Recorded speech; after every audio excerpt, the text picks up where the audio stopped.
میرا جو ماضی ہے وہ چونکہ بلٹ اپ سارے کے سارا شروع کے جو 30-31 سال ہیں وہ بریلوی مکتب میں ہے.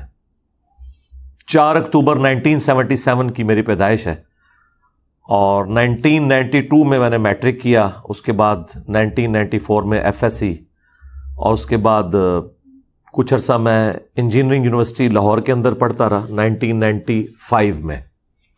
ان دنوں ایف ایس سی کے بعد 1 سال ضائع ہو جاتا تھا، اگلے سال شروع ہوتا تھا انجینئرنگ کا جو فرسٹ ایئر ہے. اسی دوران ٹیکسلا جو انجینئرنگ یونیورسٹی ہے اس میں بھی میرا ایڈمیشن ہو گیا میکینیکل انجینئرنگ میں، اور یہ کمپیریٹیولی ذرا بہتر تھی میکینیکل کے پوائنٹ آف ویو سے، کیونکہ ہمارے جو انڈسٹریل ایریا کی جو فیکٹریز ہیں وہ زیادہ تر ٹیکسلا میں ہیں. ایچ ایم سی ٹیکسلا ہے، ایچ آئی ٹی، اس کے علاوہ اور بھی پھر وا فیکٹری بھی پاس ہے.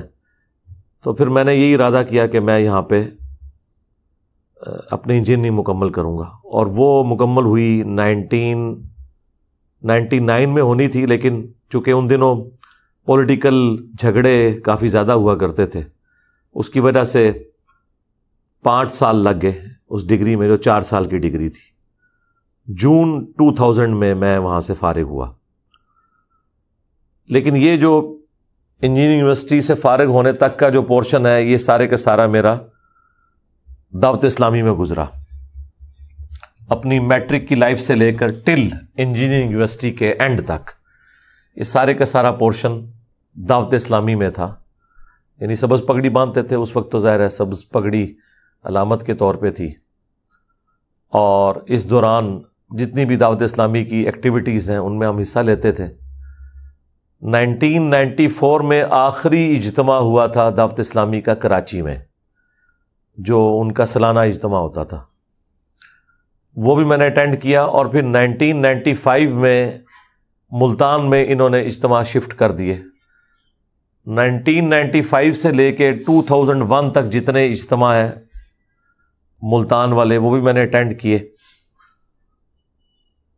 اور پھر یہ آلموسٹ 2001 میں اسپیسیفکلی دعوت اسلامی کے 2 ٹکڑے ہو گئے، اور وہ اس اعتبار سے کہ جو یہاں پہ امیر تھے ان کے حاجی ابراہیم قادری صاحب، جو پنجاب کے، کے پی اور کشمیر کے 3 صوبوں کے ان کے نگران تھے، ان کو الیاس قادری صاحب سے اختلافات ہوئے چند جینون ایشوز کے اوپر. الیاس قادری صاحب سے تو میری ایک ہی ملاقات ہے، وہ 1999 میں ہوئی تھی کراچی میں فضان مدینہ کے اندر. ان کے گھر بھی گیا، ان کے ساتھ کھانا بھی کھایا.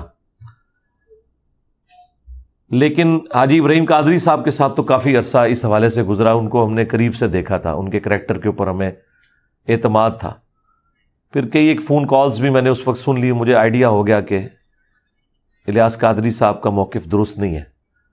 تو اس کی وجہ سے پھر دعوت اسلامی سے علیحدگی اختیار کر لی، لیکن بریلوی فرقے کو نہیں چھوڑا، دعوت اسلامی کو چھوڑا. میں اپنی زندگی کا ٹرننگ پوائنٹ یہی سمجھتا ہوں. آج اگر میں ماضی میں جا کے سوچتا ہوں کہ وہ کون سی چیز تھی جس نے پہلی دفعہ مجھے تھنک آؤٹ آف باکس کرنے پر مجبور کیا، تو وہ دعوت اسلامی کا انٹرنل اختلاف تھا. اس کی وجہ سے مجھے یہ اللہ تعالیٰ کی طرف سے رہنمائی مل گئی کہ بڑے سے بڑا شخص جس سے آپ عقیدت رکھتے ہیں اس کے قول و فعل میں تضاد ہو سکتا ہے. اب وہ کیا تھا، وہ میری الگ سے بھی ویڈیو ریکارڈ ہے، دعوت اسلامی کی کہانی میری زبانی، وہ آپ دیکھ سکتے ہیں. بہرحال چونکہ دعوت اسلامی کو چھوڑا پھر ہم ایک آزاد بریلوی ہو گئے، اور اسی دوران میں نے ایک لائبریری سے صحیح بخاری اور صحیح مسلم ایشو کروائیں، جو کہ شرح کے ساتھ لکھی ہوئی تھی. غلام سور رضوی صاحب کی شرح صحیح بخاری اور مسلم غلام سور سعیدی صاحب کی. یہ 1 سال میرا کافی کریٹیکل تھا، 2001 سے لے کے 2002 تک. میں گھر پہ ہی رہا، کمر میں تھوڑی تکلیف تھی، شکر ہے وہ دوبارہ پھر نہیں ہوئی. تو اس دوران میں نے بخاری مسلم مکمل پڑھی، لیکن وہی شرح کے ساتھ.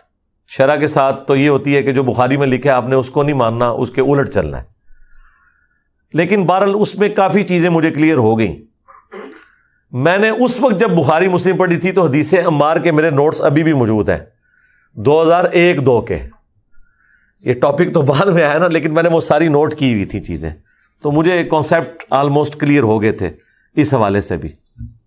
لیکن ظاہر ہے کہ وہ ایک جو صوفیت نے پنجے گاڑے میں پوری دنیا کے اندر, اس کے چنگل سے نکلنے کے لیے آپ شروحات پڑھیں گے ان فرقوں کی کہ جنہوں نے اگر چاہیں تو کتے کو بھی حلال کر دیں, تو آپ کو کوئی ہدایت نہیں ملنے والی, سیدھی سی بات ہے.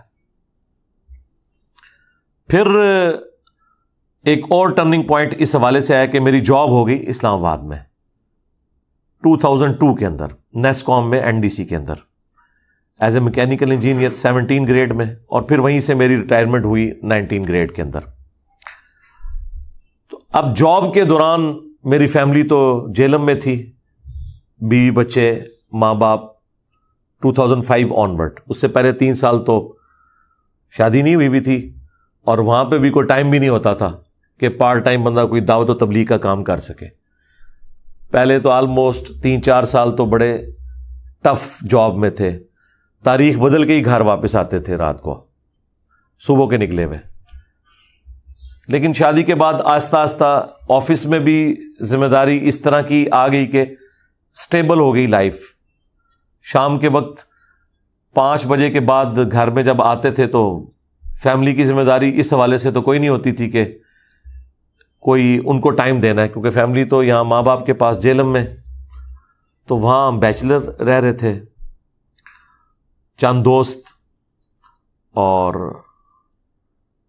کھانے پینے کا سلسلہ ہمارا کوکنگ کا ہوتا تھا, ایک کوک بھی تھے ہمارے پاس, اور آفس میں تو کھانے پینے کا ویسے ہی سلسلہ ہوتا ہے. تو پھر زیادہ وقت مل گیا اس حوالے سے کہ قرآن و سنت کو اسٹڈی کیا جائے. تو دین کے راستے پہ چلنے کے اعتبار سے جو پہلی چیز آپ سمجھ سکتے ہیں کہ آئی, وہ ایک بریلوی مکتب میں جس بندے کا بلٹ اپ ہوا ہے وہ صوفیت کی طرف مائل ہوتا ہے, کیونکہ لوگوں کو یہی بتایا جاتا ہے کہ یہ اصل میں اللہ کے نیک بندے ہیں. تو تصوف کی طرف مائل ہوا. ویسے میں انجینئرنگ یونیورسٹی میں بھی تصوف کی کتابیں پڑھ چکا ہوا تھا, یعنی ابھی میری داڑھی بھی نہیں نکلی تھی تو میں نے یہ مکاشفۃ القلوب اور کیمیاء سعادت اور کشف المحجوب, تذکرۃ الاولیاء, یہ ساری جو بابوں کی کتابیں یہ میں نے پڑھی ہوئی تھیں, اور ہم بھی کوئی بابا بننے کے راستے پر ہی چلنا چاہتے تھے.